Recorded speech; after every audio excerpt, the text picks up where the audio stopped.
Hoje, 24 de setembro, o dólar chegou a ser cotado a R$ 4,24. Para entender como essa moeda chegou a essa marca histórica, as causas, as consequências, o Dia News Entrevista conversa com o economista Fernando Galvão para saber entender como chegou a esse valor. Antes de mais nada, em que épocas do ano aqui no Brasil o dólar chegou a ficar tão alto assim? O comportamento do dólar na economia brasileira, ele reflete muito uma lei, uma máxima da economia, que é da oferta e da demanda. Por exemplo, quando eu tenho muito dólar na economia brasileira, o preço do dólar cai. Isso acontece quando há uma credibilidade brasileira, quando os investidores sentem segurança em fazer suas aplicações no Brasil. Aumenta o fluxo de dólar na economia brasileira e o preço do dólar cai. Eu me recordo que até ano passado o dólar chegou na casa dos R$ 2,20, por exemplo. Uma cotação boa, razoável. Mas, na medida em que vão se aumentando as incertezas, quando o risco de se investir na economia brasileira aumenta, os investidores ficam ou adotam uma postura mais conservadora. Então, ao invés de correr riscos investindo no Brasil, eles resgatam os dólares investidos e vão aplicar em outros mercados. Quando diminui a quantidade de dólar na economia brasileira, aí o preço do dólar sobe. A cotação do dólar é um parâmetro para você ver como é que está a economia? Faz parte, é um dos indicadores avaliados. Não é? O que hoje reflete? O Brasil, desde o final do ano passado para cá, ele passa por uma crise de expectativa. Não é?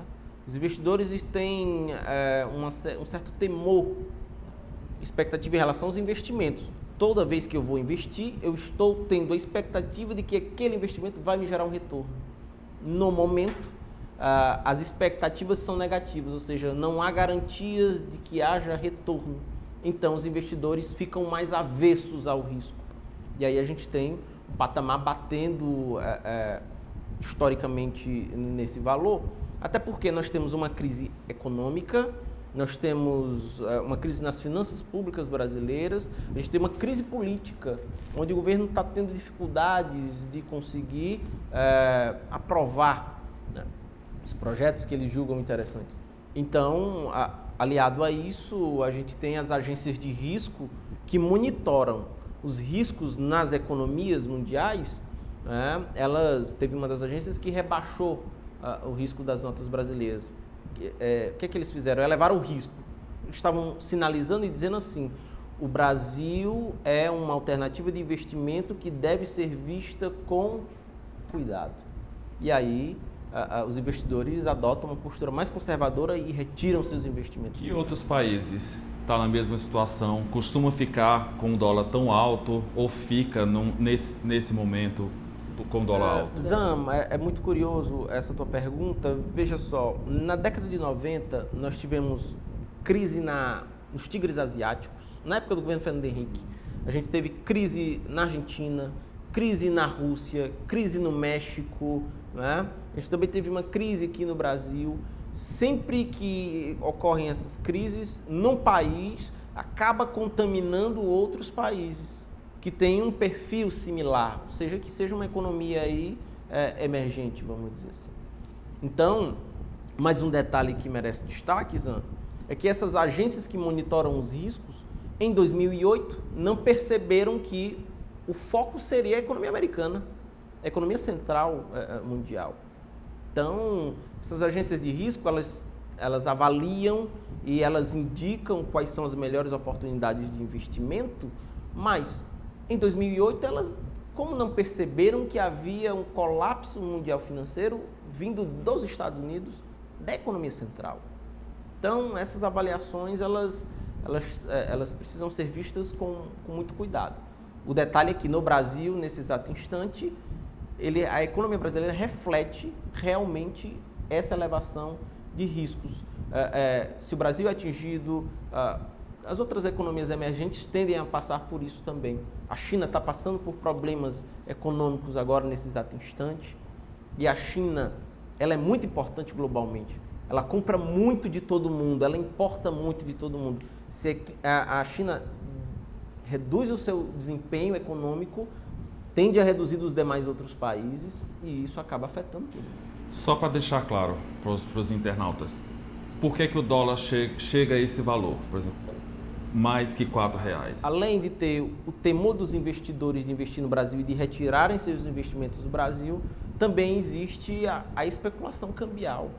Exan, a coisa está tão complicada que você prever o comportamento do dólar é extremamente arriscado, é uma operação de risco muito agressiva, né?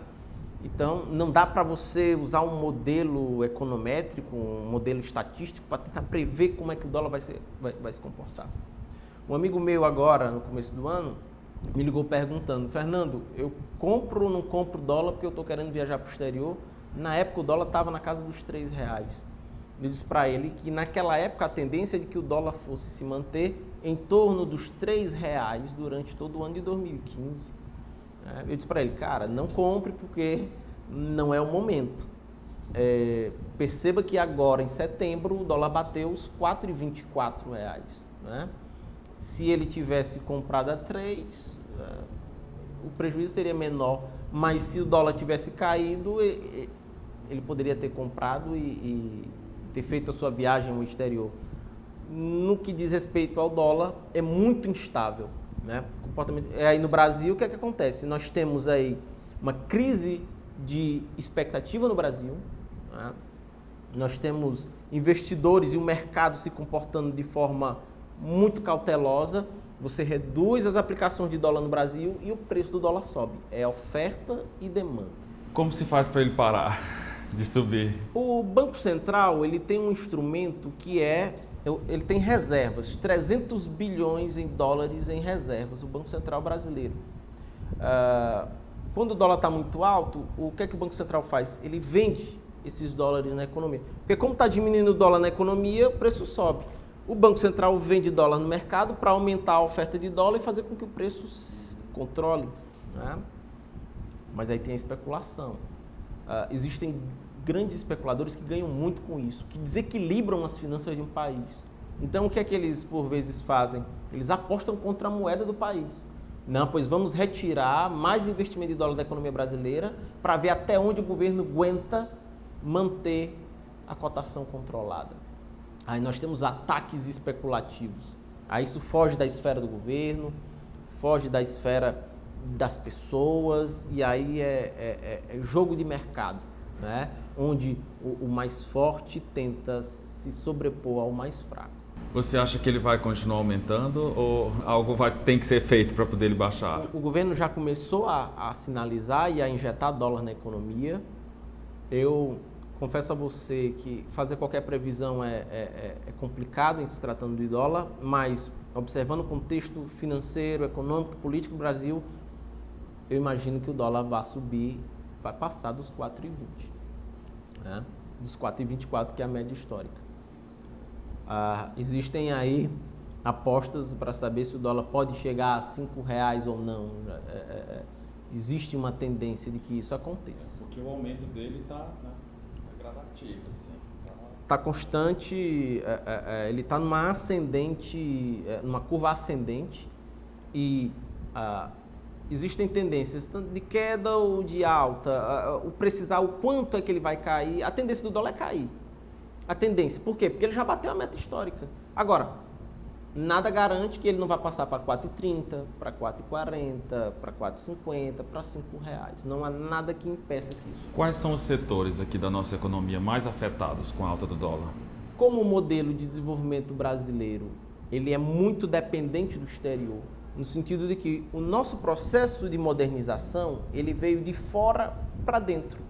Então, a gente é muito dependente de componentes eletrônicos, que ao invés de produzir aqui, a gente importa, a gente compra de fora. Componentes eletrônicos, smartphones, tablets, computadores, há uma tendência de ficarem mais caros. Dos remédios, né? Como agrotóxicos e defensivos químicos são feitos à base de produtos importados, tendem a aumentar. Então, todas essas cadeias produtivas, elas vão ter um custo maior. E esse custo vai ser repassado para os preços das coisas. Uma alta do dólar desse jeito, ela é uma pressão inflacionária para a economia brasileira. Então, os setores atingidos seriam esses. Tem um muito curioso que é o do pãozinho. Sempre que o preço do dólar sobe, e aí fica mais caro você comprar o trigo importado, aí o preço do trigo sobe e o preço do pão sobe. O engraçado é que quando a cotação do dólar cai e a aquisição do trigo fica mais barato, o preço do pãozinho não cai. Ele sempre se mantém mais alto. Quem é mais afetado com essa alta do... Não, antes me responda uma coisa. Quem se dá bem com a alta do dólar? Os exportadores. Zan, vamos imaginar que eu venha exportar cerca de 300 mil dólares no exterior de alguma coisa. Vamos dizer que eu produza ternos e eu exporte e eu fature lá no exterior 300 mil dólares. Cada dólar desse, quando eu for converter, eu vou trocá-lo pelo câmbio do momento. Então, vamos imaginar aí, 4,25, 4,24. Olha o tamanho do meu ganho para cada dólar, né? Então, os exportadores ganham muito com isso, né?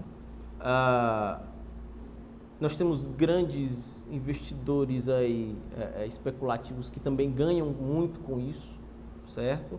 No final das contas, Zan, um dólar alto como esse, ele reproduz uma velha máxima da economia brasileira.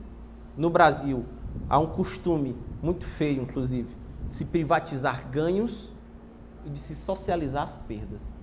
Então, alguns poucos grupos vão ganhar com esse dólar extremamente valorizado, mas as perdas serão socializadas para toda a sociedade. No final das contas, é quem mais vai sofrer com essa alta do dólar. Pois é, quem é que mais sofre? Que classe? Porque sei que pesa no bolso de todo mundo, mas quem é que mais sofre de fato?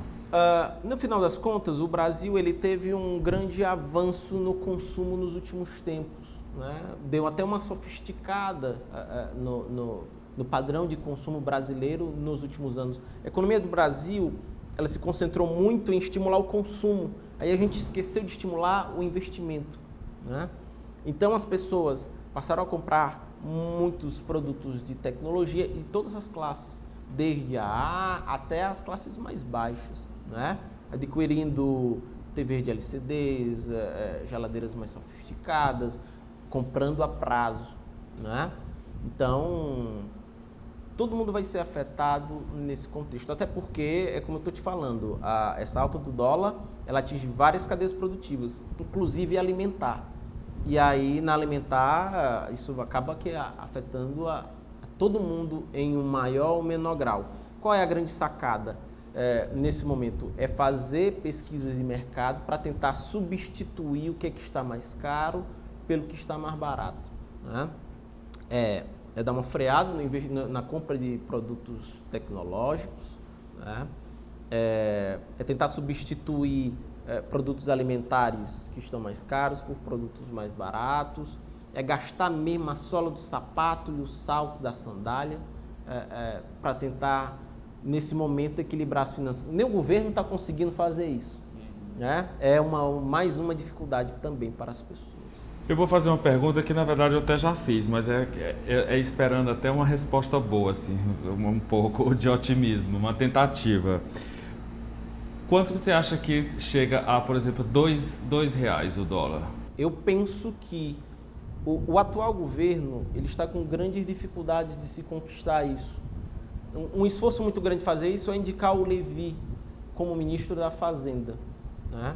Mas o governo está com uma dificuldade muito grande de conseguir aprovações no seu pacote de ajuste fiscal e eu penso que esse governo todo ele vai ser feito no sentido de cimentar o caminho para uma próxima gestão. Eu acredito que no próximo governo a gente vai ter expectativas mais positivas em relação à economia brasileira. É assim. Esse governo agora ele vai passar esse resto de mandato, 3 anos, administrando curto prazo, né? E a partir e trabalhando as condições para que no futuro governo o Brasil consiga estar mais equilibrado em termos de finanças públicas. A gente tem grandes desafios, Zan, e a política, o sistema, a estrutura da política brasileira não está contribuindo para isso, né? O que é o ajuste fiscal? É o governo arrecadar mais do que gastar. É a diferença positiva de orçamento, né? O detalhe é que o governo ele está cortando recursos do orçamento, por exemplo, do Ministério da Educação. Isso é muito complicado por longo prazo. Ele corta recursos do Ministério da Saúde, compromete a qualidade de vida das pessoas agora. Então, investimentos em infraestrutura que são muito importantes para o crescimento brasileiro estão sendo parados por falta de recursos. Então, esse governo ele vai ser muito de gestão do curto prazo para trabalhar as condições para que um outro governo venha com condições melhores de recuperar a credibilidade, nesse sentido ou nessa linha. Mas eu penso que as coisas venham a melhorar daqui a uns 3 anos, né, Diana? R$1 a cada ano, né? Isso. O momento agora é de parcimônia, realmente reequilíbrio das contas. Governo federal, governo estadual, das prefeituras, das famílias e das empresas. Né, Zambiana? É muito fácil você administrar as coisas na bonança. O desafio é administrar de forma competente e equilibrada na hora da escassez. Esse é o grande desafio. Para agora, que sugestões você indicaria, mesmo assim, de fato, concretas? Bem, para as pessoas, esse é um momento meio complicado, por exemplo, de você sair de um trabalho e tentar procurar um outro. Então, é o momento de você se manter nos postos de trabalho em que vocês se encontram, né? A gente, para se manter no mercado de trabalho, Zan, a gente tem que observar desde critérios técnicos, ou seja, eu tenho que saber fazer aquela minha atividade, seja o professor, seja você jornalista, mas a gente também precisa ter atitudes observáveis, ou seja, a gente precisa ser um profissional bom do ponto de vista técnico, mas também precisa ser moral, ético, trabalhar em equipe, né? Sempre continuar estudando. Essas são as dicas, vamos dizer assim, que os especialistas dizem para que a gente se mantenha no mercado de trabalho num momento de turbulência como essas. Para as empresas, se concentrar nas suas atividades principais, nos seus principais produtos, nos produtos que não tenham tanta vazão, deixe de lado. É hora de garantir e de fidelizar os seus clientes no momento de turbulência no mercado, de fortalecer a marca, né? De se fazer presente no dia a dia das pessoas. Essa é a grande sacada que as empresas precisam adotar nos dias de hoje, né? E para os governos, dar mais eficiência e eficácia à gestão pública, os prefeitos, governos de estado, governo federal, de fato fazer mais com menos. Então, tentar dar mais eficiência aos processos, para que se tenha mais eficácia na apuração dos resultados. Como é que se faz isso? É com gestão profissionalizada, é com planejamento sério, não é? Essas são, vamos dizer assim, direcionamentos importantes tanto para o governo como para empresas e para as pessoas.